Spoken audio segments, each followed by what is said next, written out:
Good evening. I'd like to welcome everyone to the Columbia Heights Public Schools Independent School District 13 School Board meeting for Tuesday, February 27th, 2018.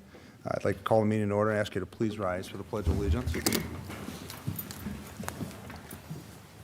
I pledge allegiance to the flag of the United States of America and to the republic for which it stands, one nation, under God, indivisible, with liberty and justice for all.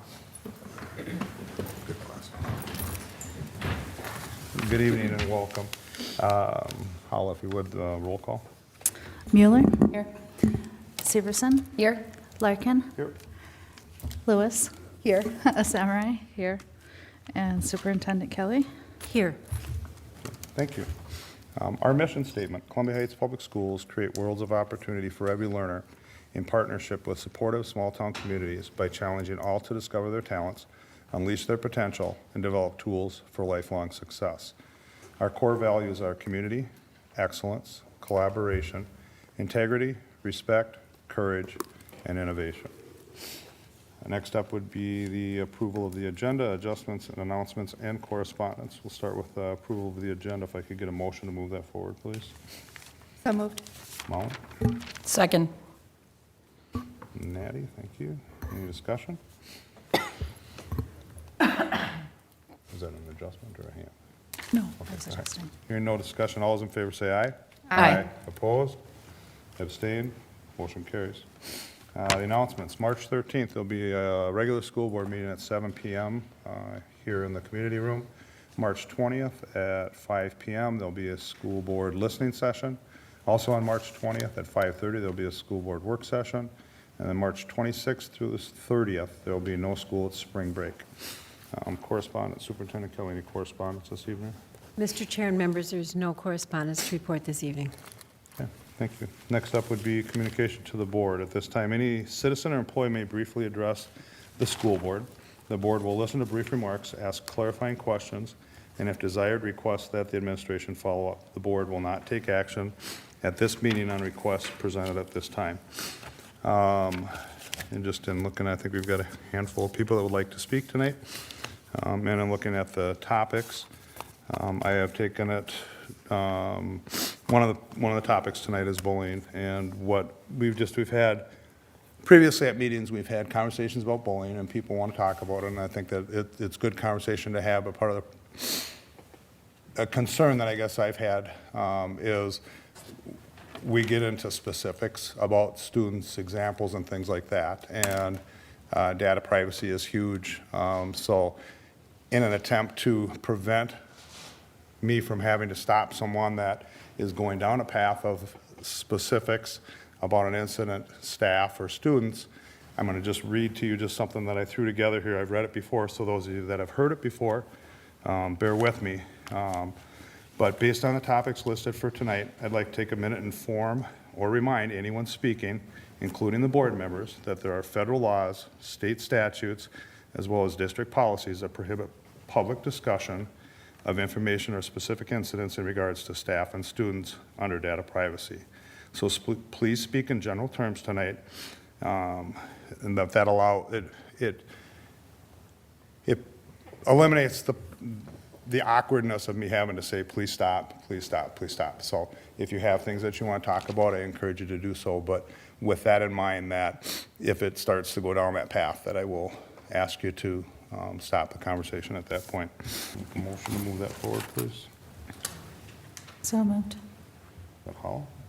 Second. Lorian? Discussion? Hearing none, all those in favor say aye. Aye. Opposed? Abstained? Motion carries.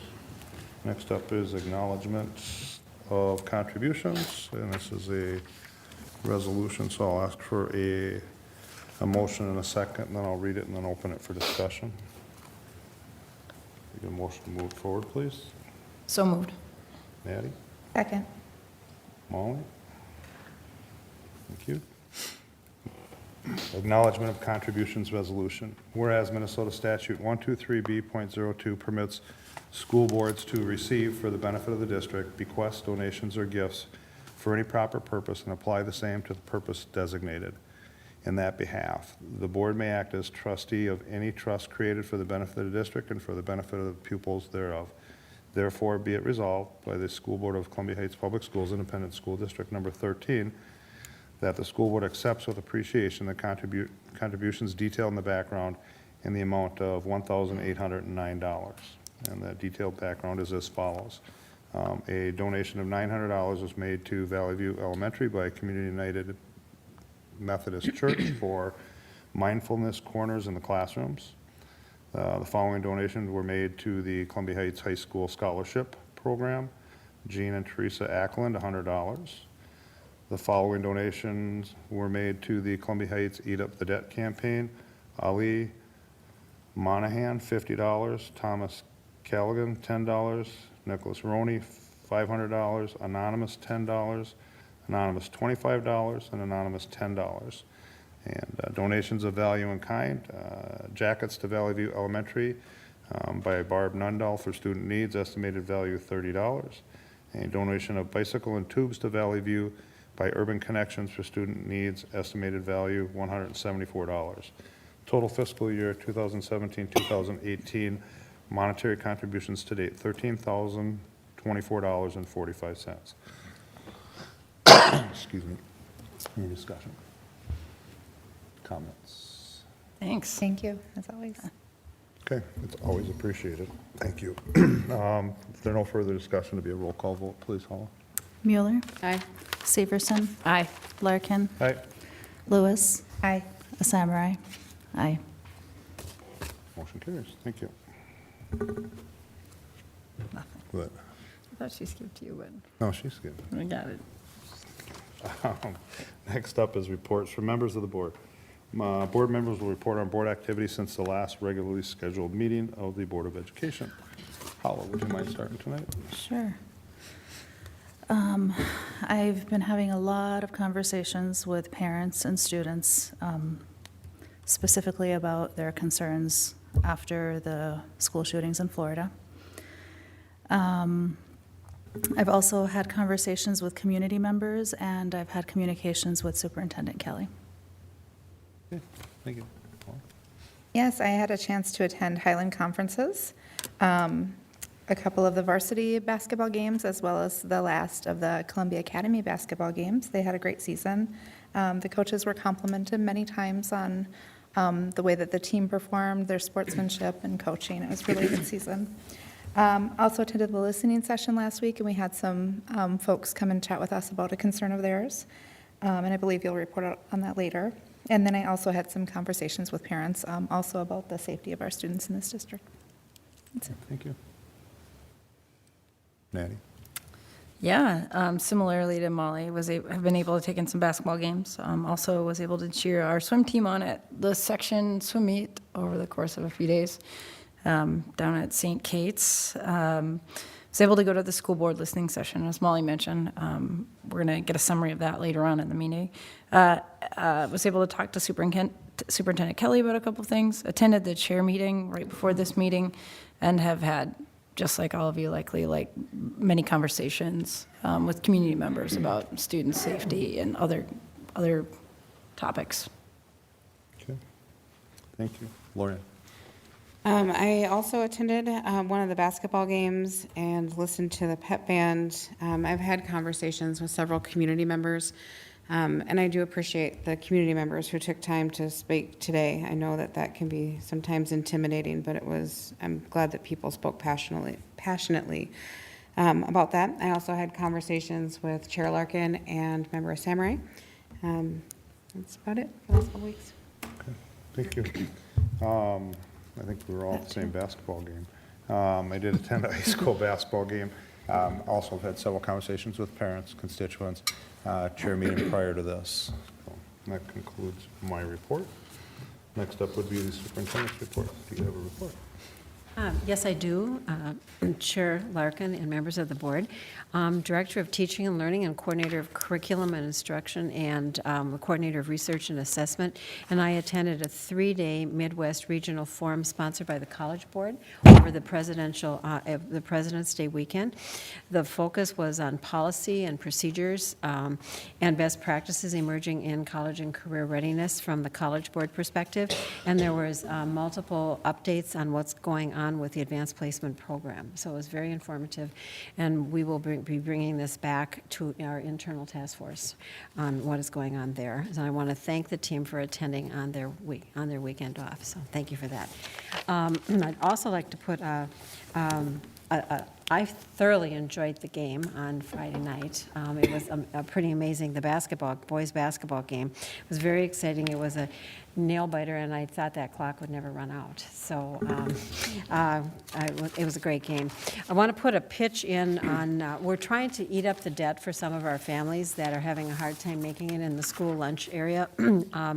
And so we have on March 19th, which is a Monday, from 4 to 8, Chipotle has been good enough to say that if we want to collaborate with them, the restaurant will donate 50% of all sales in which customers bring a flyer or it's downloadable from our homepage, or just say that when you're ordering that it's for the Columbia Heights Eat Up the Debt Challenge.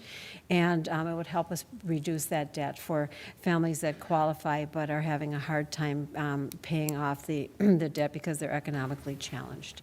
So far, we've raised $2,300, and we'd like to have more if people feel that they would in the mood for Chipotle on that night. I would appreciate it. The admin team had a mandated reporting and case investigation from a law enforcement perspective today. Actually, it was right before the school board meeting, which gave us some real practical information on how to collaborate together and how to do more meaningful investigations that might be parallel to support our kids at risk. I want to thank the Chief of Police, Lenny Austin, because he really went out for a cup of coffee with Principal Robleski and I and talked about how could we do more in service around that as teams. And he also, the chief also brought in the Anoka County partners. And so we had it from their legal perspective, from their investigative team. And so it was a very informative meeting tonight. So I want to thank all involved, but especially the chief. And I've had multiple meetings with the school board chair and with other members of the board, and I want to thank each and every one of you for your time. That concludes my report. Okay, thank you. I had one thing that I forgot, a couple things I forgot to mention. Valley View had a fundraiser here just recently at Tasty's Pizza, if you went in, and what percentage of the money went to the kids? Yes. So Todd originally had said that he would donate 10% of the sales for that entire day. And towards Valley View, when people came in with the flyer and showed it, they had over $1,200 worth of sales just towards Valley View. So he went ahead and bumped it up to a $200 check that he's going to give us this week. excellent. So it's very successful. And thank you, John, for being there. It got me on cooking, so, I mean, I'd like to be more noble than that, but I just didn't have to cook. It was wonderful. Actually, we had a number of community members come out to join us in that and support us, and it was fantastic. So thank you very much. Okay, thanks. And the other thing I forgot to mention is that apparently February is a very busy birthday month. I just want to take a minute to recognize some people here tonight that have had birthdays. I believe in order, Dawn, your birthday was this Saturday. Lorian, Sunday.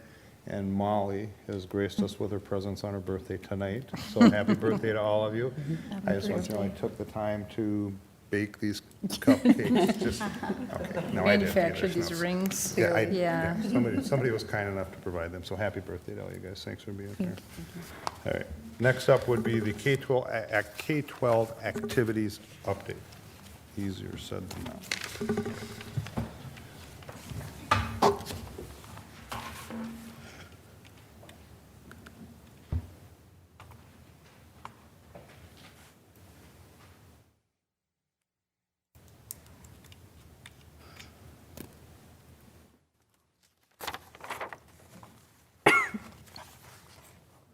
X. Thank you. Wrong one.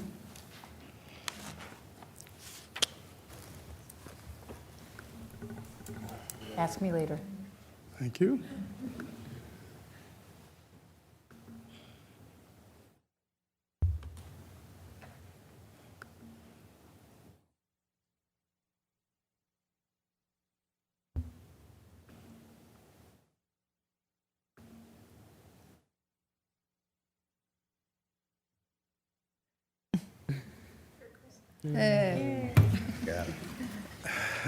Good evening, Chair Larkin, members of the board, Superintendent Kelly. I wanted to stop in tonight to give an opportunity to discuss activities and athletics for fall and winter. I will go over a few highlights that we have completed to this point. As you stated, Chair Larkin, our mission at Columbia Heights Public Schools to create a world of opportunities for every learner in partnership with the support of small town communities by challenging all to discover their talents, unleash their potential, and develop tools for lifelong success. Our core values, which a lot of them go broadly around activities and athletics, community excellence, collaboration, integrity, respect, courage, and innovation, covers my entire department. So I think it was very important to discuss. Overall success, we've increased participation by 20% for fall and winter activities compared to last year. So I thought that was very important to state. The stability of coaches and advisors. The coaches' retention rate is 85%. New hires included gymnastics, volleyball, wrestling, and girls basketball. Improved communication.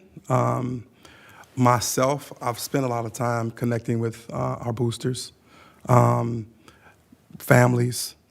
Some of you may or may not have seen me working with Casey on our famous videos that he comes to my office and videos once a week to get out there about the news releases and social media as well, and the weekly videos.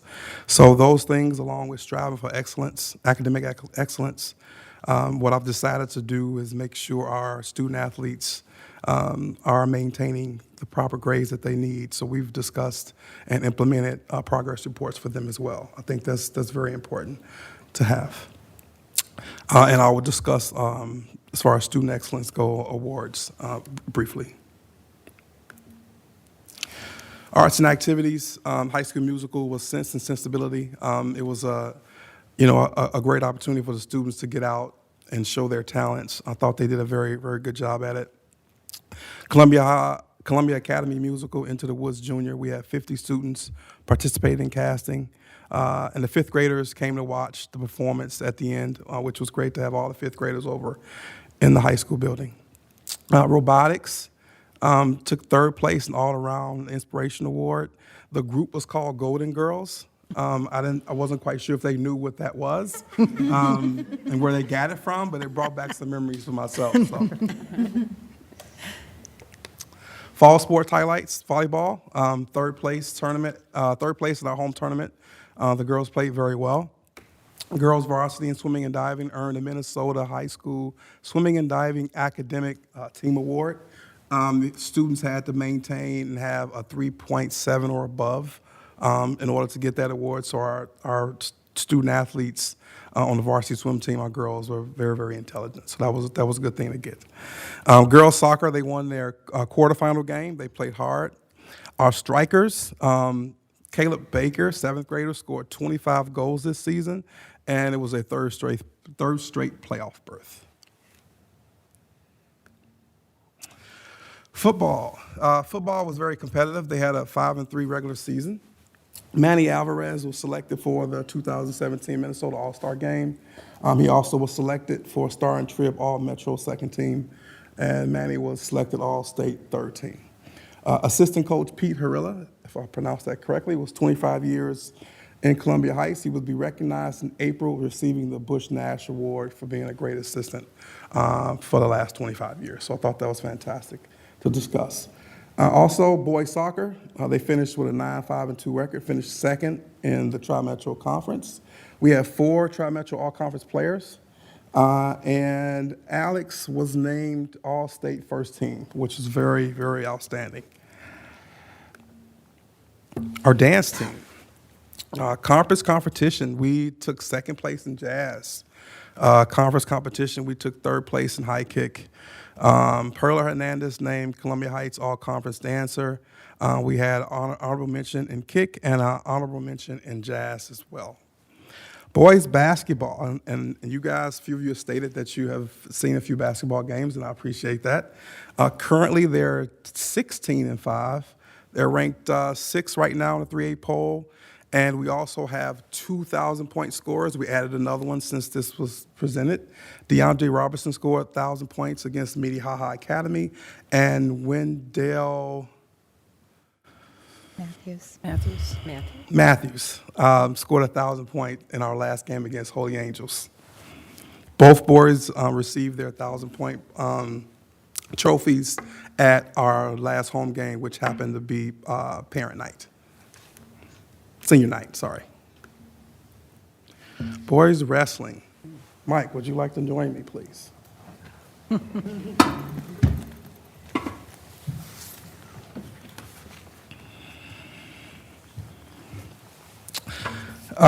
Manny Alvarez was currently at this time, he was undefeated. He was ranked 3rd in the state, and he recorded his 100th varsity win.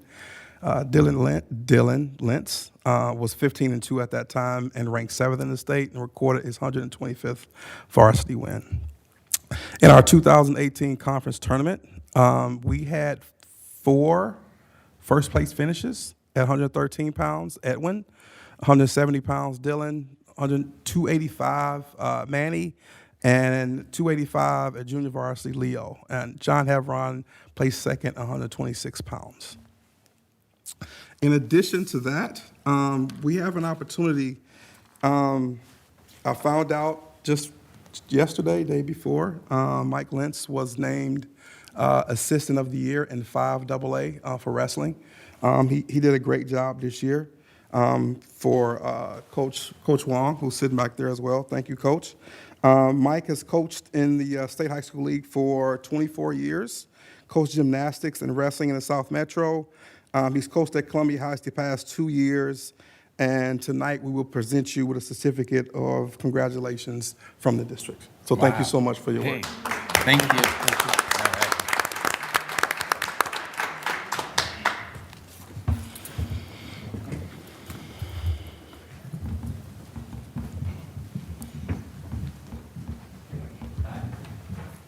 We have a certificate for Mike tonight. It says Mike Lentz, Columbia Heights High School Assistant Wrestling Coach, is recognized for being selected as the Minnesota High School League Section 5AA Assistant Coach of the Year.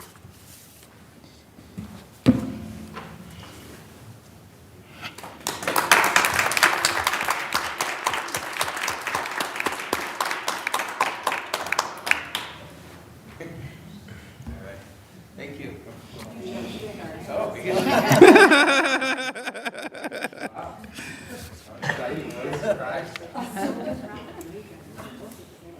Okay.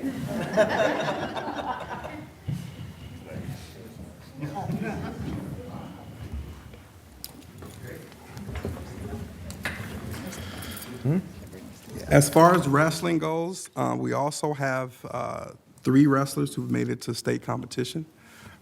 That begins on Friday morning at 9 a.m. Edwin, Dylan, and Manny will all wrestle for Columbia Heights in the individual state. So please wish them luck, and if you can make it down there, please do. I wish them all well. Also, I want to give a special thanks to the head coach, Alex Wong. He's done a great job with his staff, with his team, with his focus, preparing the students.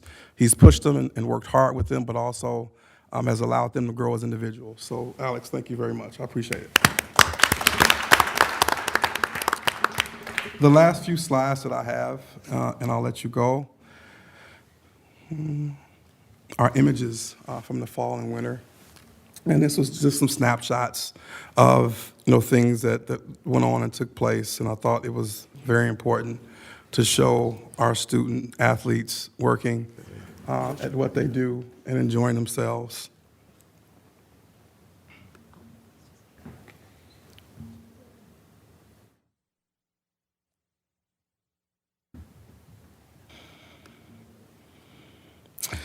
This picture here is from the middle school, and the middle school play was unbelievable. And I thought to have an opportunity it captioned who they were, but it also captioned their personalities within the play. So this was a very good picture.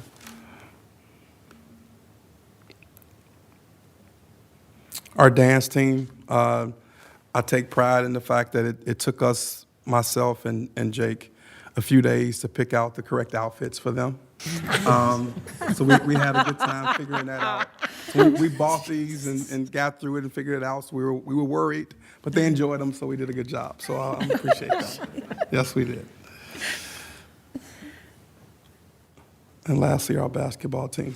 Our basketball team right now, they have a great opportunity. They start sections March 7th. And I think we should have a home game that night, which is a Wednesday. They have a chance to get back to state, so let's keep our fingers crossed and support them all the way through. Questions at all for me? Coach Wong, the actual wrestling schedule for the kids coming up, I know you said Friday morning is when they start. What's it look like for these? And Dylan snuck out before I got a chance to come up here. One of the entrants is Dylan Lentz, and I think he knew I was going to point him out, so he ran. But yeah, Friday morning starts off our class AA. That's the class we're in. They get rolling with us right away at 9 a.m. Evan wrestles at 113 pounds, Dylan's at 170, and Manny's at heavyweight. So everyone should go right away at 9 a.m. So it should be an exciting time. Manny got seated third in his bracket, and Dylan got seated second. Edwin got drawn in, but I think all of us are very confident that they should fare well with how they will this weekend, and we're hoping for the best. And hopefully, second round is 4 o'clock on Friday. Yep. And then we're just hopefully everybody's on the podium Saturday night. So. Blue ribbons all around, right? Yeah. good luck. Good luck, you guys. Anyone else have questions for Antoine?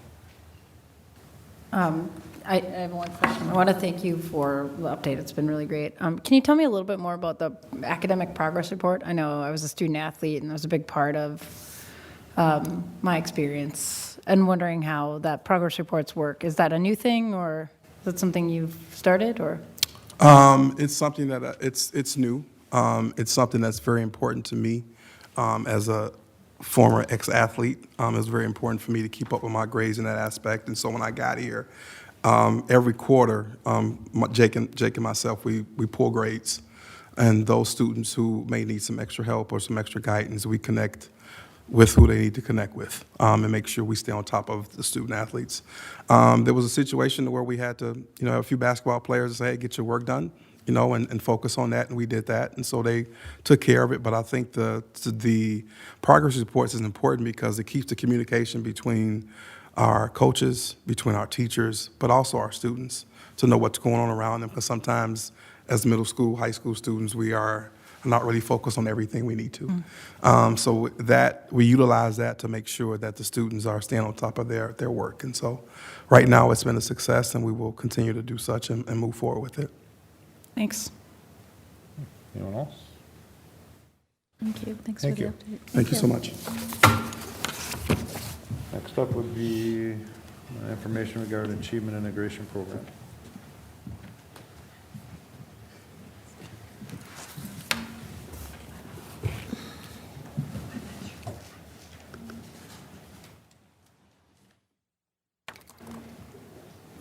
Chair Larkin, members of the board, Superintendent Kelly. This evening I'm bringing information to you regarding the Achievement Integration Program. So of course, our mission is to create worlds of opportunity for every learner. And the Achievement and Integration focuses on many of our core values, particularly community, excellence, collaboration, and innovation. Zena, before you go a whole lot further, can I stop you just a Yeah, of second? course. Mike, as much as I know you really want to sit here all night, it's okay if you guys sneak out now as we move forward, but you don't. Not telling you to leave either, but just saying you don't have to Hey, stick here's my around. back. I practiced. I get some ice on it. That's what you get for practicing with Manny. Gotta get them ready. Sorry, Zena. No. So the Achievement and Integration funding is in Minnesota state statute, and it encompasses both a plan, a 3-year plan, which the school board approved last year in 2017.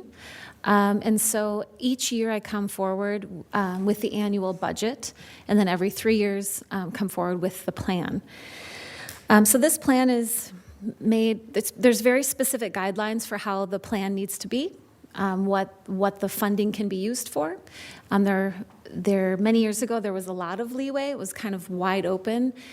Since that time, there's been a lot more guidance from the Department of Education, and even more this year with moving from NCLB to Every Student Succeeds Act. So Superintendent Kelly, myself, and some of the other staff in teaching and learning have been to multiple guidance sessions this fall at the Department of Education for some of the updates for this funding. All right, so I'm going to jump in with our annual budget, what our allotment is from the state. So this year, there's really two different categories. One is the kind of general achievement and integration funding, and so that's just over $1 million for the district. And then the second portion is incentive revenue, and that is specific to the funding that we do with other districts. And that's just over $36,000. So the funding altogether must be spent, 80% or higher of the funding must be spent on direct student support. So this budget is 86.36 for direct student support. The other guideline for the combination of administrative and professional development cannot exceed 20%. So they combine those two for the 20%. And we are looking at 13.64% going towards the combination of professional development and administrative costs. So you can see the timeline for how this works. It's, as I mentioned, the plan is multi-year.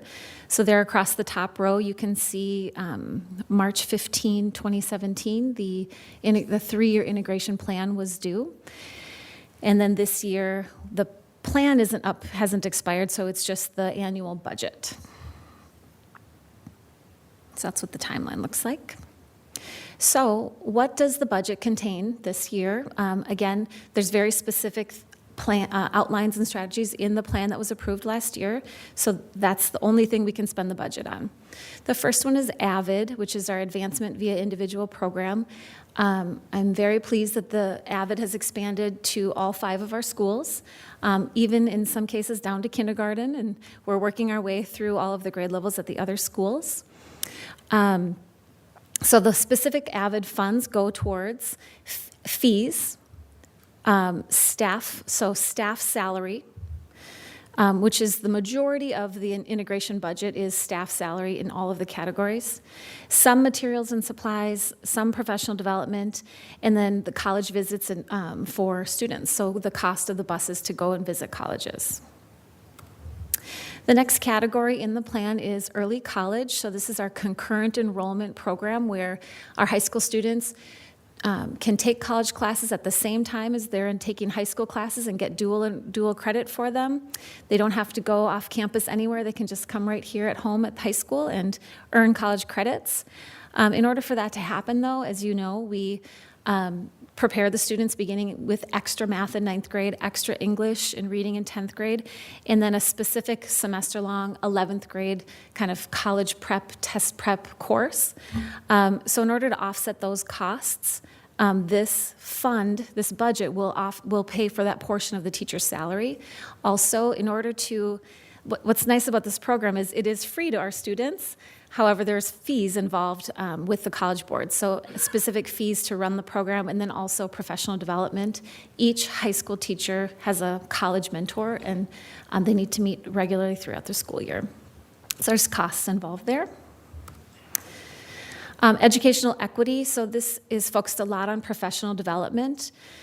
Around this topic, the funds are used for staff, so some of this professional development is done outside of the contract day, so staff are paid. Also, presenters' fees and other materials. Many of our schools, our teachers read different books together and discuss books or need other materials for their professional development. With Every Student Succeeds Act, There's a real big focus on well-rounded education, so going beyond the reading and math. For this portion of the plan, we have a variety of enrichment opportunities, so different field trips that students can go on. We have different school exchanges class exchanges with other districts. They've done everything from go to the Science Museum, go to the Minnesota Institute of Art, and even canoeing, which was quite an experience last year for some of our students. So again, the funding is used for program fees, some professional development, some transportation, and some materials. Lastly, the last section of the plan is family engagement. Family engagement for bilingual support. And then, so largely the funds are used for staff and then different communication tools such as our language line and interpretation. So if there's any questions. Any questions? I have a question. For the achievement and integration for the entire plan, is this something that we're utilizing to serve all students? Is it serving just a portion or population of our students? For the most part, it would be school-wide. So take, for example, a large portion offsets the salaries from the general fund for our teachers, for AVID. Well, AVID in elementary is for all kids, right? Now, AVID in secondary is a little bit different. There are some specific classes. However, for the professional development, we train all staff on that. So there's pockets where some students will be in that early college boost, 11th grade. The most of the students will, the majority of the students will be there. Some students don't need that additional boost, but the vast majority would be in there. So it's not a program that you have to apply to get into. I would just like to comment that it is a highly regulated program. MDE really does review, and it's not uncommon to have them give feedback and have us change the plan. So when Zena says the plan has been reviewed and it's just the budget this year, that's a kind of a sigh of relief, because there are still some school districts that are waiting for approval from last year's submission, because just the way things are changing down at the Department of Education, they really want to make sure we're spending that money the way the law was written. Anyone else? Okay, thank you. Next up is summer programming. Where is the mouse? Chair Larkin, members of the school board, Superintendent Kelly, this evening you will hear how our mission for creating worlds of opportunity for every learners in partnership with supportive small-town communities by challenging all to discover their talents, unleash their potential, and develop tools for lifelong success is present during the summer in addition to during the school year. And this evening we'll in particular be emphasizing the core values of excellence, collaboration, and innovation with our programming.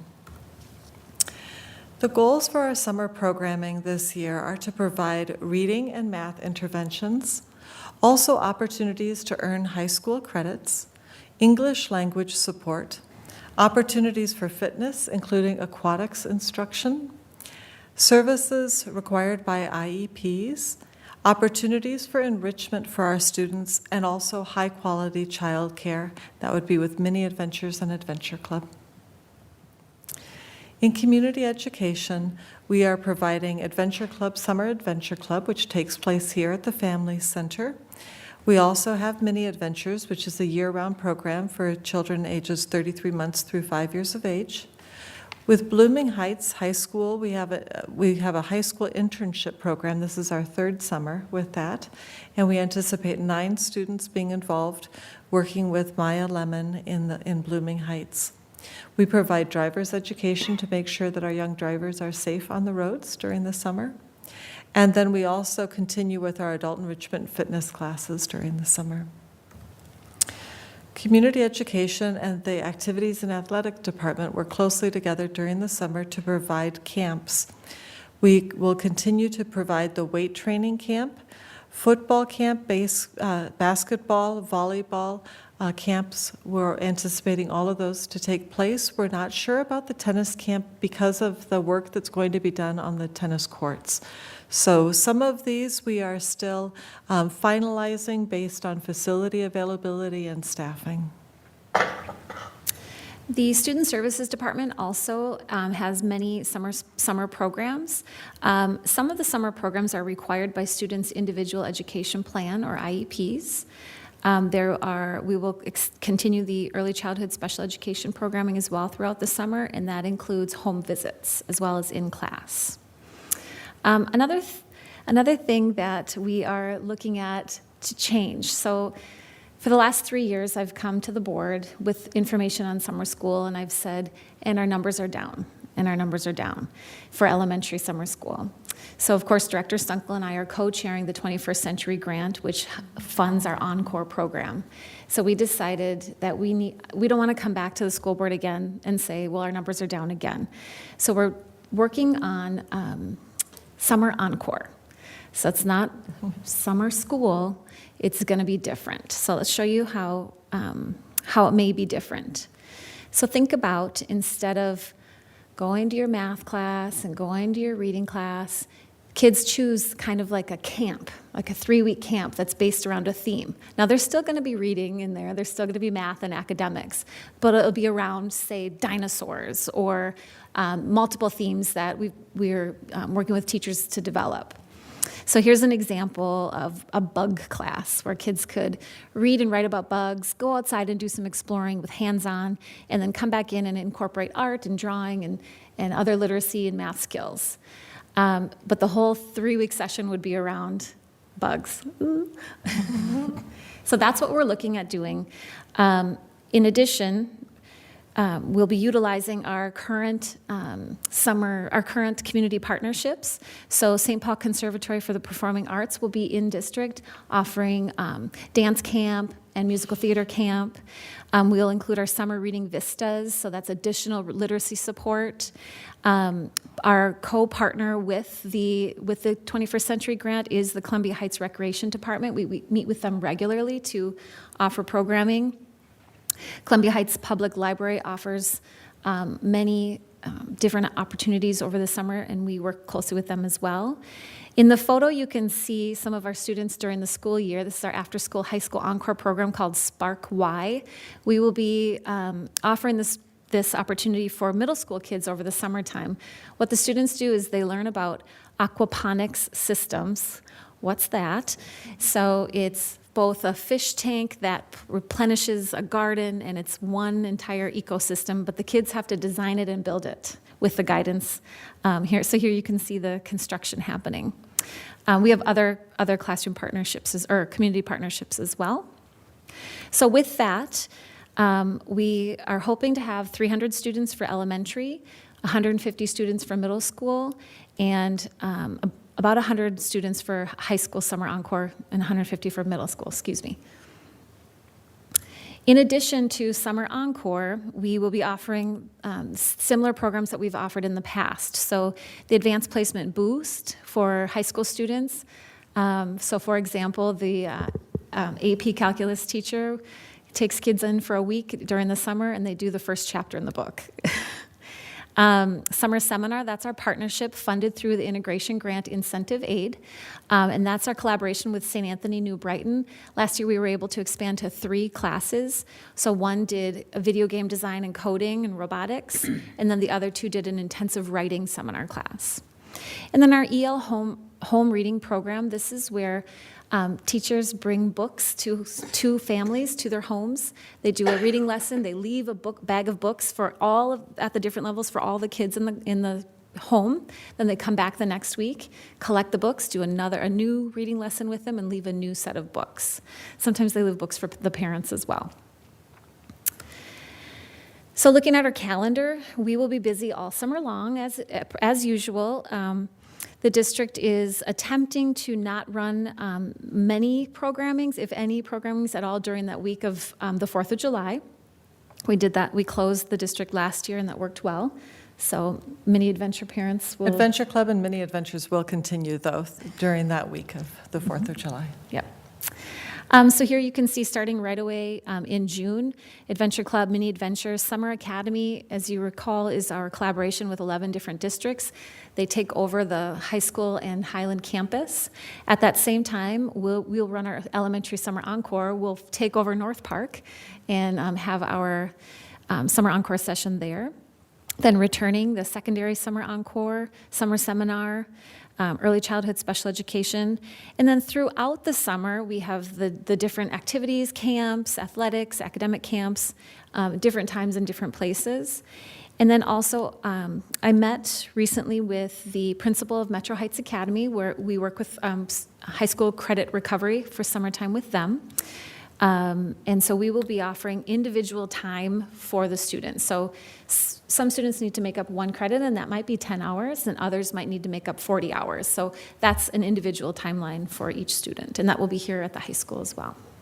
And with this schedule, I just wanted to mention also that we're working closely with the food service on being able to provide breakfast and lunch with the summer feeding program, and a thanks to the food service department for that work during the summer. And then also we work very closely with the buildings and grounds department because they have a lot of maintenance and cleaning and such that has to happen throughout the district.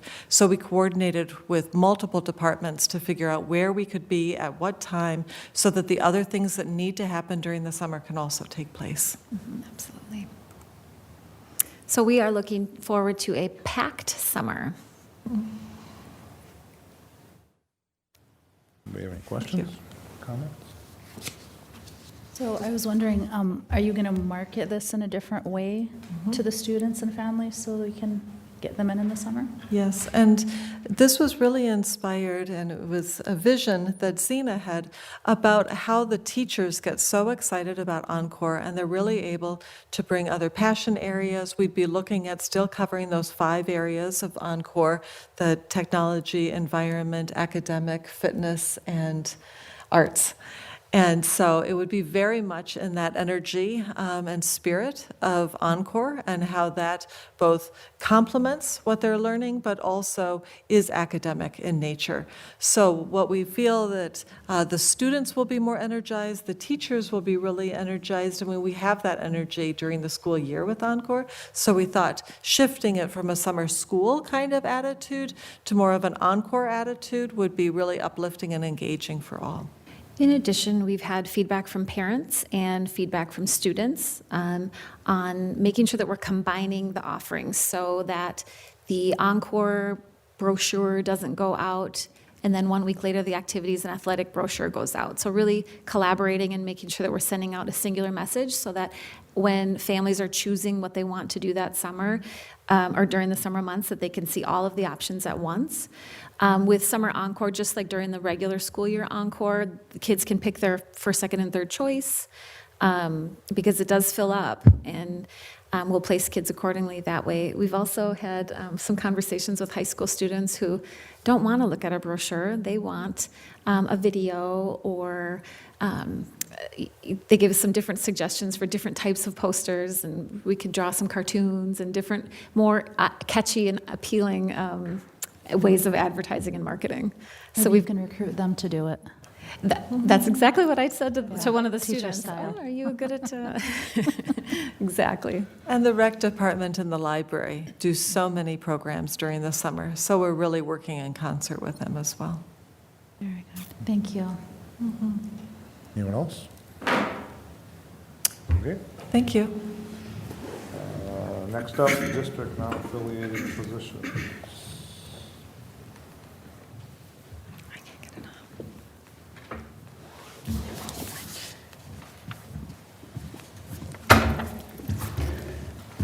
Chair Larkin, members of the board, Superintendent Kelly.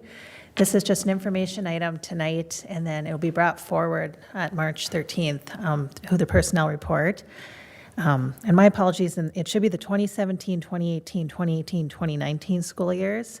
And it reflects the non-affiliated salaries. So it's groups such as the coordinators, managers, some of our specialists. So any group that's not included in the teacher's contract or the 284 contracts. We wait for the teachers to settle and then look into their non-affiliated agreements. So again, they will be listed in the March 13th personnel report, and we're looking to just do it similar to what the teachers received, which was a 2%, which would be for this school year, and 2% for next school year. So it's just an information item tonight. Anyone have any questions or comments about that? Okay. Thank you. Thank you. Next up is a first reading of policy.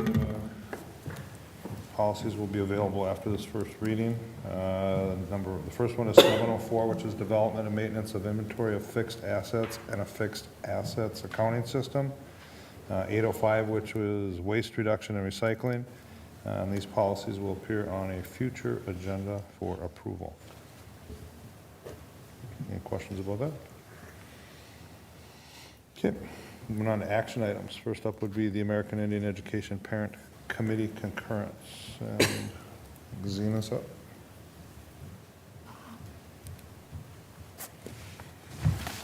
Chair Larkin, members of the board, Superintendent Kelly, at the previous school board meeting, I presented information on the American Indian Education Program and reported that the American Indian Education Parent Advisory Committee voted for concurrence.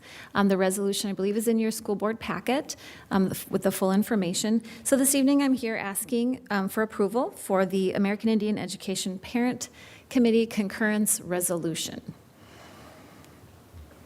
Okay, I'll start with a motion to move that forward. So moved. Second. Gloria and Molly. Is that an action? It's just an action item. It's not, we're not, the actual resolution is there. Huh? Isn't it? So we have to read the actual resolution.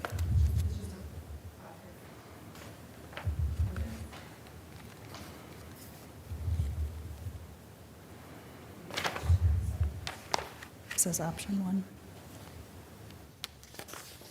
Bear with me. Here it is. Got it. Okay. So whereas the school board or district has an AIPAC composed of parents and guardians of American Indian children who are eligible for Indian education programs, American Indian language and culture teachers and paraprofessionals, American Indian teachers, American Indian counselors, American Indian adults enrolled in educational programming, and American Indian representatives from the community. Whereas the school board or district affords the AIPAC the necessary information and the opportunity to effectively express their views concerning all aspects of American Indian education and the educational needs of the American Indian children enrolled in the schools and programs. Whereas the AIPAC is directly involved with and advises the school board and district staff on Indian education program planning, and whereas the AIPAC develops and submits recommendations to the school board and district staff pertaining to the needs of American Indian students. Therefore, be it resolved that the AIPAC concurs that the school board and the district are compliant with Minnesota statute section 124D.78, and that the school board and the district are meeting the needs of American Indian students. And it's we, the American Indian, they check that we do. Okay, so discussion. Questions, comments? And for people at home, you have a group of parents who meet, correct? And they kind of review what the school district is doing for American Indian students? So there's an American Indian Education Plan, and we sit together at the table and create the goals at that table with the committee together. So there's a lot of parent input and discussion. There's teachers present as well, so any questions about anything the teachers can answer. Valerie Larson, of course, is there as well. So it's been a very collaborative process this year, and so the committee, the committee who voted on this resolution, I sit at the table. I don't have a vote, so it's really just the parents who are voting for concurrence. Great, and I see the chairperson signed it. Okay. All right. Any other questions, comments? Okay, we're going to do a roll call for this one, if you would please. Howell? Lewis? Aye. Larkin? Aye. Severson? Aye. Mueller? Aye. A Samurai? Aye. Okay, motion carries. Thank you. Next up is the 2018-2019 school calendar.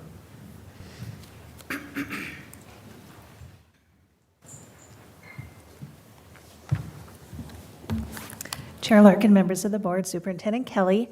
I was here on February 13th to show you the draft of the 2018-2019 school calendar. And tonight I'm just here seeking approval of this calendar. Once this is done, then Director Mahan will start working on the more extensive, the big pretty calendar, I call it. But the first step is to get this approved. Motion to move that forward. So moved. Is that Holla? Yep. Second. Maddie? Thank you. Questions, discussion? I know we talked about this last time, but teachers, parents had input in this, and Yep, it's a committee process, so we invite, each principal invites a parent. We don't have the great turnout, but they're invited. Teachers sit on it, other staff members, and really look at, we have to see when activities is, when we could possibly have state tournaments, when school should start, when it should end, summer school, so it's a big committee input. Thank you. And again, teachers were okay with working the day before Thanksgiving. They were, and like I said last time, it's kind of a trade-off. It's either we're going to go one day into their winter break, which nobody wants to do, or they have to go later in June. So they were okay with that. And they were okay with less than 2 weeks of winter break. Yes, I think our staff is pretty used to the 1 week with 1 to 2 days on the other side. So everybody was okay when we left the committee. All right. Any other questions or comments? Or discussion? Okay, hearing none, all those in favor say aye. Aye. Opposed? Abstain? Motion carries. Thank you. Yep, thank you. Next up would be the revised 2017-18 budget.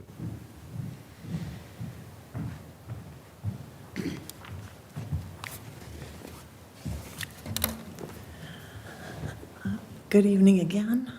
Hi, Chair Larkin, members of the board, and Superintendent Kelly. I'm here for Christine Carr to ask for your approval on the revised 2017-18 budget.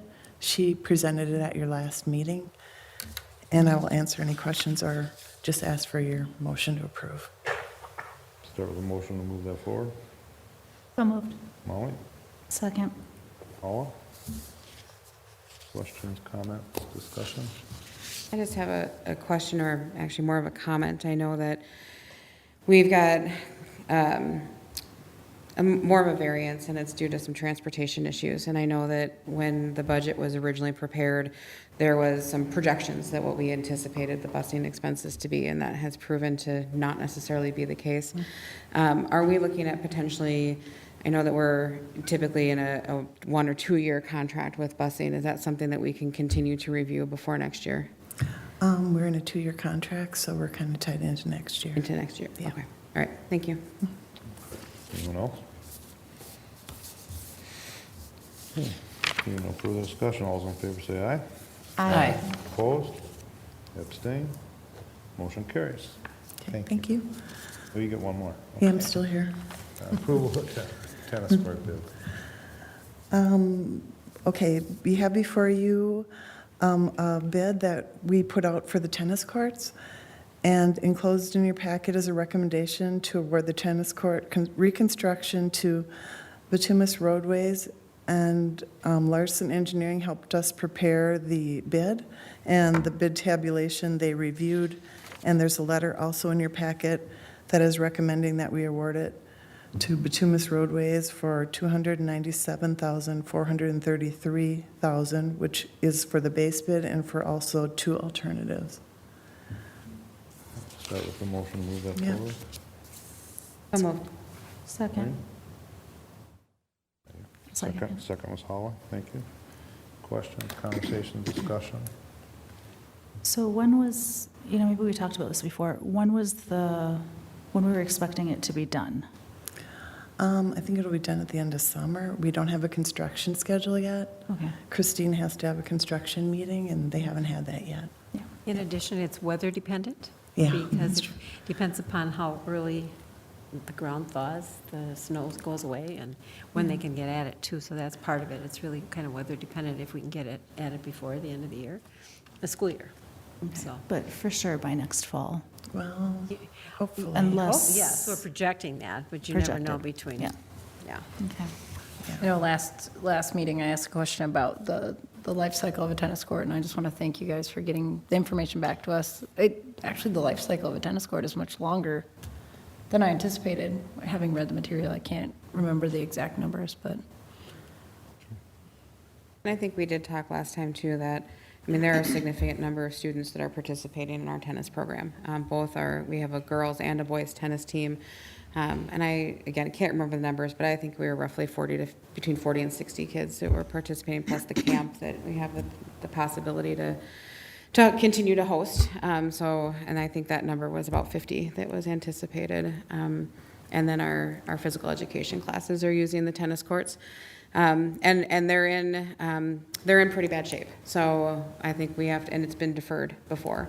So at this point, we can't use them in their current form. So either we fix them or get rid of them entirely. And of course, there's an expense to that as well. So. Anybody else? Okay, hearing no further discussion, all those in favor say aye. Aye. Opposed? Abstain? Motion carries. Board topics. Anybody have anything for board topics tonight? Yeah, I looked at the email that was sent by April Sadia, is that how to say it? And I understand that when deciding to cut certain programs, that is an administration's decision. That's not a board decision. But I'd like to know, when do we get to talk about our take on how certain programs help us meet our goals as a district? And I'm also curious about what was the enrollment for the Heritage Spanish before the decision was made to cut it? Like, what were the factors involved? Okay, and I don't know if had her behind or whatever, but in a response to April, I had told her what I was going to do is ask the superintendent, number one, provide us with the background and the information as to what led up to the program not being active this year, and then moving forward from there. So I thought if we started with the history, then if there were conversations that wanted to be had, we could do that. So I don't know if that would be a piece of what you're asking or not. So. Yeah, and I didn't know that I know, what and that's why I you, just- yeah, that's so why I I'm just- glad that you're letting me know what you Yep, no, told her. that's actually Yeah. one of the things we're going to be talking about under board topics tonight is that, Yeah. you know, if there's some correspondence that's taking place in this kind of a information plan moving forward with that one, so. That's what, I want to comment too on what Member Samurai was saying. And it's difficult for those folks who might not know, when we receive emails, we can't reply all and have a conversation. And so we have to comply with open meeting laws. And so it's difficult in that respect, but I do think that there's a couple of us who have asked some additional questions, and I think that it would be worthy of us having a conversation, just both bigger picture and maybe even dialing down a little bit as we start talking about our strategic planning and really helping understand the goals that we have set forward and where we're at with those goals and what we are moving forward to. And I mean, on that note, I'm also thinking about the structure of how board meetings go. And I know when members of the public come and speak to the board, a lot of times it's things that are just administration takes care of. But sometimes there are things that some of us would like to weigh in on. And of course, it wouldn't be right then and there. It's something that needs to be processed and, things need to be checked with administration. But I'd like to check and ask within the structure that we have, when would be a good time that we can discuss this? Because we can't discuss anything in private because of open meeting laws. So how does that work within this board? Would that be like in a work session or in board topics we talk about those things, or how does that go? If you're talking about specific, I'm going to just respond. If you're talking about specific programs, I'm going to take it out of academics for a second and put it into athletics. When we are going to take a program and we're going to look at it and say, we think we're going to either suspend or eliminate a program, we bring that to the board. And examples that we have done is we have suspended hockey. We have eliminated golf. And that's really the board weighing in, because it's a program. It's a programmatic thing. In the fall, when there's conversations, when Director of Teaching and Learning brings forward the additions in curriculum, programs or elimination or suspensions, that's a perfect time as well to have those discussions because they're programmatic. On specific elective classes, we generally don't have conversations about that because that happens on a frequent basis all the time. And but it would be more of a topic for a work study if you wanted more background on some of that. But I would say the two major things is one is if we are going to disband a program, we would bring it to the board, and you would get to weigh in on that because it's programmatic. And if it's curricular, it would be in the fall when usually it's about November because we have to have some notion from the board if there's any classes, programs that they want to discuss. And so that happens routinely as part of fall semester. Okay, so thanks for that amount of detail. What I was thinking about was anytime members of the public come and talk to us about something, when would be a good time to talk about it? Should it be in a work study, or would it be in board topics like the following meeting, or to that effect? And then also when it comes to decisions of cutting programs or things like that, at which point is a decision made to involve community stakeholders? When we, I can take that back when we have cut, I've been here for quite a while, when we've cut $2.2 million from a budget, then we have actually a board actionable committee that reports, the district finance committee gets involved in those kind of cuts. And so that's the means that this board has routinely done when it's major cuts, and we say, okay, if we have to look at everything, that happened when we were in statutory operating debt. When I first got here, it was it was more than a few years ago. So when you look at that, that happened for 2 solid years going, because we really had to cut deeply into everything. And when you're looking at statutory operating debt, it's important because the state can take you over. So there's that kind of, then the district finance committee kicks into being, and they actually bring recommendations to the board and to the superintendent on where they think we should cut or trim on programs or reductions in force. I don't know if that's answering your question. I'm looking at it from a governance standpoint, not a management standpoint. So I'm trying to draw those lines. So that's the form. And I appreciate that difference, the difference between governance and, it's directing the ship versus rowing, and we're not involved in the rowing part. But, and the directing, it is important to hear from stakeholders outside the district, like the parents and community members. So that was my concern. And that is, that's one vehicle that goes for that. And it's also something that's a financial directive is when we do bring the budget to you, because you set the parameters of the budget and you set the fund balance policy. And so when you look at that, you say we have to be between X and Y.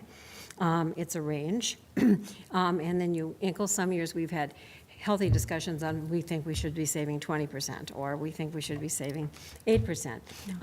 When you set that for us, when we're doing our assumptions, then administration then takes those parameters and within that budget figures out what you as a board want to see as the bottom line. And we have had direction from the board in the last 3 or 4 years that you would like to see more in the fund balance to be comfortable. And so you set those parameters, and then we live within our means within that, because staff does not. That's not governance. That's governance. It's not management. So for budget assumptions as well, we follow that. So that's where that fits in as well. And so what we try to do is you give us you give us the endpoint, and we try to live within whatever your parameters are for us in that budget. And I think on a more base level, if you want a discussion item, you can request that discussion item. You just request with John as he makes the agenda that discussion item be added to get it on the agenda prior to. Does that make sense? So you do get a voice there. So. Yeah. Okay. I assume you know that, but just, I was just kind of thinking about, if something was presented or not presented, brought up by a community member. And then it was like, hey, let's talk about it. In the same meeting? Presumably at the same meeting, even though that may be a little premature because.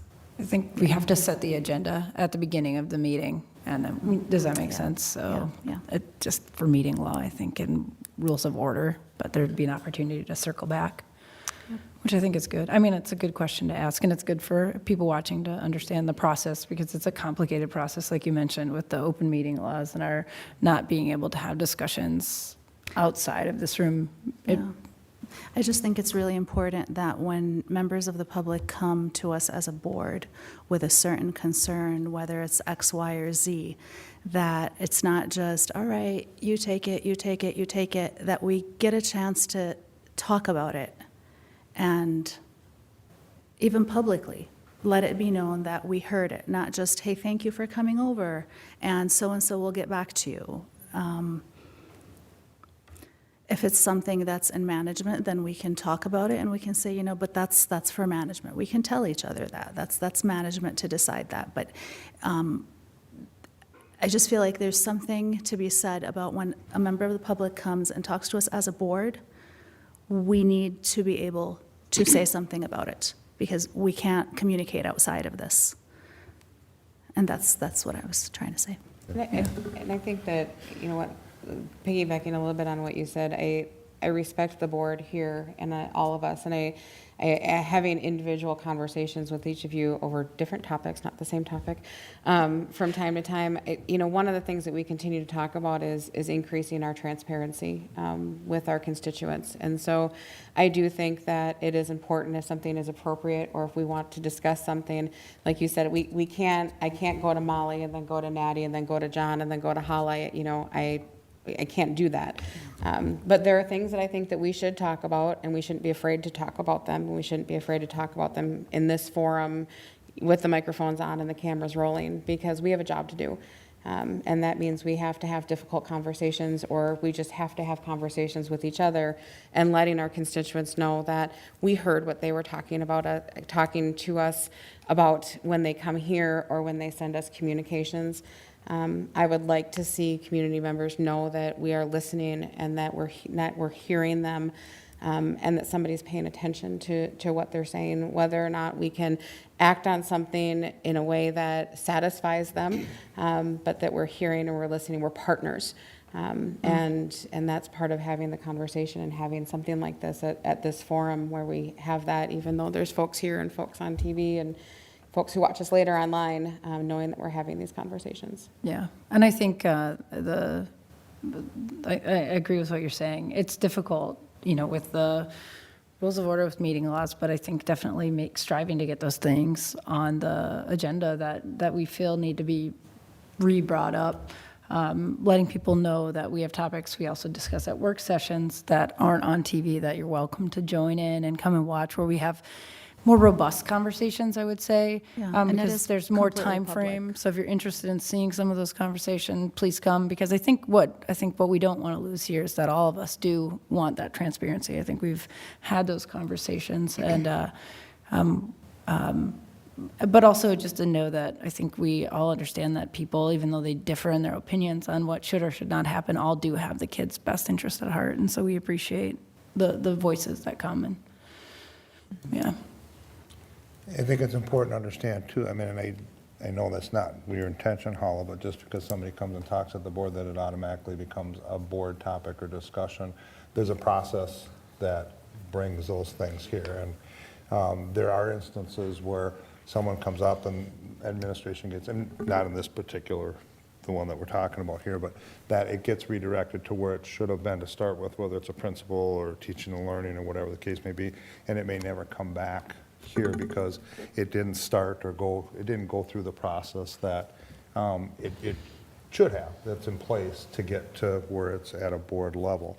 With that being said, circling back to, I think, what initiated this conversation was April's presentation, and the starting point for this one is like I said, and again, nobody knew this because I can't call you up and tell you that, but I think the next step would be is that the board's going to get information on the background of why the decisions were made, as to what took place. And if there needs to reach out, if there's somebody, if you want to have additional conversation about it, or maybe you go, you know what, that makes sense. I see that now, or whatever, but that's where we're going with this one here. So not every single time someone comes in and has a concern, I think, is going to necessarily automatically end up at the table for a meeting if it hasn't come through the channels or the process the way that it has to, so. Yeah, and we always send them, when people come to me, I send them through the chain of command. And if they come to us as an entire board, yes, we should send them through the chain of command. But I feel strongly that if one of us wants to talk about it, we should be able to talk about it, even if talking about it ends in, well, you know, I don't think this is our place as a board. That's okay. I do not And I- disagree with that at all.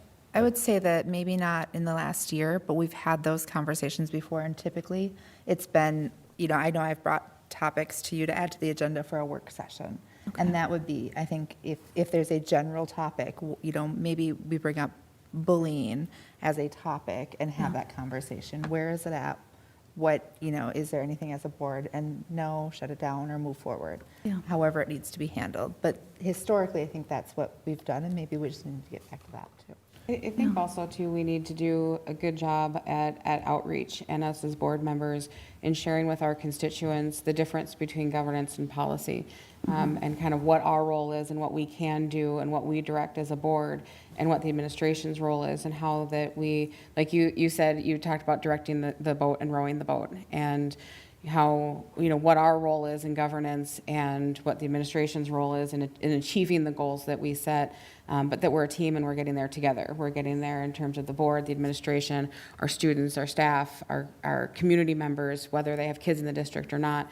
Hopefully we're all hoping the boat's going in the same direction, and we're not pushing the boat against each other. So, but I think it's important too, as we have these conversations, to really even communicate to folks in general that may have been, are watching repeated meetings, and maybe they, I know that we don't record the comments, but if people are here and they know that a comment's been brought up and we're maybe going to get back to the person that brought the comment up, I think maybe even providing some follow-up and some stuff, that we can do to say, okay, that was, a governance or it was a policy, and, that we've addressed that with that particular individual, and just being, again, more transparent, more forefront into what's going on and who's answering what and why.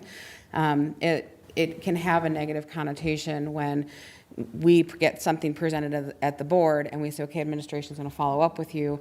And part of that is we're doing that because that's not the role of the board, because we don't, it's not a governance role, it's an administration role. And I think we need to be, we use transparent a lot, but we need to be transparent about that we're not just pawning that off to somebody and saying, here, Superintendent Kelly, you go ahead and deal with this. I trust you. But we're having you deal with it because that's your role and it's not our role. And I think we need to be very informative about that as well. And I think that could be just handled as simply as, Chair Larkin, when you summarize it, stating exactly why the board is handing it off. This is a government, or it's not a governance issue, but we will request that, the proper people follow up. So just stating it that way, I think that's a good idea to follow up with the governance and policy. And I'm answers, going to say that responses. when something does come through the community forum or communications to the board in the superintendent's update, we always report out on what we did and who we followed up and what the outcome was, just to let you know that it's your way of watching that we really are following up, and that has been true for multiple boards for multiple years, because sometimes you do wonder whatever happened with that issue. So if it falls in management, then it will either come under, if it's a board multiple request, it'll come under member requests, or if there's communications to the board and we have to do something, if it's data private, it's a little different issue, but that's always included in the update. And I don't think any of us have ever wondered if it was followed up on. We No, see but it I'm in the just saying, updates, and yeah. even if we hadn't, we would know that due diligence is being done. But to Lorian's point about the transparency and openness, it's important to let the public know. So there was an issue with this, and we addressed it by da-da-da-da-da. And of course, while respecting data privacy.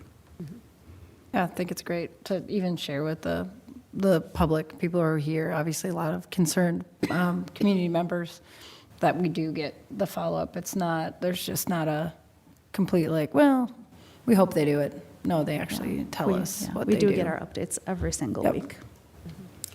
And I think tonight is a perfect example of when you look at your community members coming forward on the levy. That would not be the admin, that would be strictly the board's decision on if you're going to place that on an agenda and how you're going to proceed. So that would be staff being on tap for whatever decision that you make. So there's a perfect example of where you would not be seeing that as an update coming from me. It would be something that you would, at your pleasure, place on an agenda and decide what you're going to do in the governance arena. It could be even a discussion item at a work session is what do we want to see on the agenda, just to make sure we're asking the question in front of each other too, because that would be an open time to ask that question too. Because I think we do have board topics at the end of work sessions too, so maybe that's just a great time to ask those questions like, hey, what does anyone want to see? So, yeah, it's a good And idea. at any time, you can always contact the chair or the superintendent.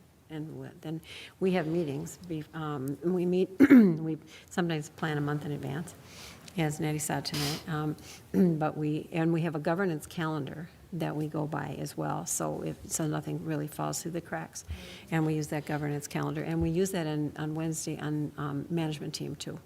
So when we're planning that agenda, it's pretty, you have some of those things that are just going to go on because it's the time of year, and then there are some things that are not necessarily one year, but are needed the other. So we do have that school board governance calendar, and I think you all have a copy of it, but if you don't, we can resend that as well, just so you get an idea of where that is. I think you all have that. Yeah. It's orange. Okay. Anything else on that? On board topics or on that topic? That topic. Okay. You have a board topic. Well, I was just going to ask about the details of the Chipotle eat up the debt thing. I didn't get those. Oh, let me just look at my notes again. It is going to be Monday, March 19th, from 4 to 8 at Chipotle. And if you will you can either say that you want it donated, or you can bring a flyer. And if you want a flyer, it's downloadable from our homepage. Otherwise, you can just simply, when you go in there, tell them you'd like that money to go toward that. And then if you order online or via the app, you can put it in the notes Nice. My understanding. and then just go pick it up. Okay. Other board topics in addition, following along the line of follow-up. There was a listening session last week, and at that school board listening session, there were 4 parents who came to speak about specialist time at North Park Elementary. The concern was around kindergartners and 3rd graders not getting art specialist time this school year. They want to make sure that these same students receive art specialist time for 2018-19 and don't miss 2 years of it. There was an explanation that the specialist time is based on enrollment and grade level sections, and that the feedback was appreciated. Administration is currently in the process of staffing for 18-19, and this feedback will be taken into consideration for that. So the people that came in and spoke about that, thank you for that. And then we had one other parent that came in and was looking for some information, I think a little more detailed or specific regarding courses and classes, requirements, what could be cut, what can't be cut, and that administration, I believe that person was told that administration would follow up with them. So I'm operating under the presumption that that will happen already, or will if it has not. So. It will happen. Okay, thank you. The other topic, I guess for board topic, the superintendent and I received an email from a parent in town, and I'm going to paraphrase it just because there's some information that just data private stuff, but initially this individual took the opportunity to thank the board for joining the MSBA fight for fully funding special education, was very appreciative that was the direction that we went with that. Also within that email went into some information regarding some concerns regarding the shooting in Florida and some of the struggles there. And then thirdly, this individual is asking the board, as a board collective, that we contact our representatives at the state and federal level and ask that they make our student and staff safety and security a priority this legislation. Consider appropriate funding for mental health professionals in our schools.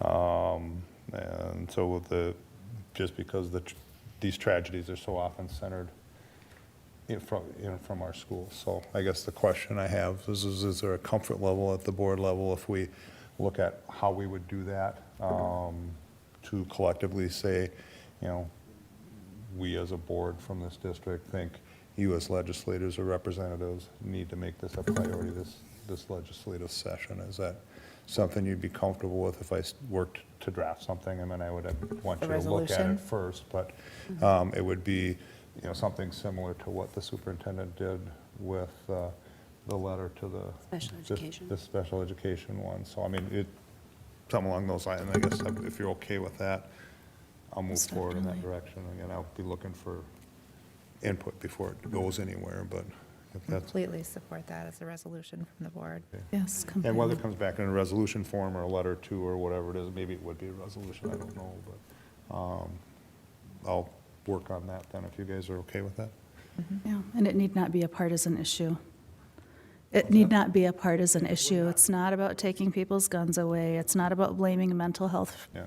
Yep. It's just about keeping our schools Yep. safe. And that would be the path that I would encourage us to take is that we as a school board are concerned about safety in our schools for our children and our staff, and you really need to make this a priority in what you're looking at. It would not be partisan at all, but when it comes from me, and I would encourage that we keep it that way, but we can certainly have that discussion too, so. Okay, those are my 2 board topics. Anybody else? I've got one. Might be the same, you go. Did you not write the Chipotle stuff down? Mine is, just wanted to invite everybody to Performing Arts Night at the high school. It is going to be an amazing event. It's this Friday, starting at 5:30. There's dinner and a show, $10 per ticket. We have an art gallery of our young artists from grades K through 12. We also have 100 performers in grades 5 through 12 that will be giving us performance with band, choir, and theater. So dinner is from 5:30 to 6:30. There's the art show and silent auction from 5:30 to 7, and the performance from 7 to 8:30. You get all of that for $10 a ticket right over at the high school. So great event. We're really excited about it. It's a lot of work that you did putting that together, so kudos Yeah, it's to you. exciting. Yes. And that was so thanks. It's way more detailed than I had. Okay, any other board topics? I was just, I have one other thing, and I'm sounding like Brian Hannekins, I'm sorry, I know you want to gavel us out, but if you're out there and you're planning on attending the Sister City event, that will be taking place in the Media Center at the same time, so you could stop in at the Music Booster activity and see art in the Media Center as well, so. And get dinner, so it could make a night of it in the arts. Okay. Okay. Sorry, John. Yeah. No, I'm done. Hey, hearing nothing further, for sure. Smash the cupcake. All right, adjourn the meeting at 8:39.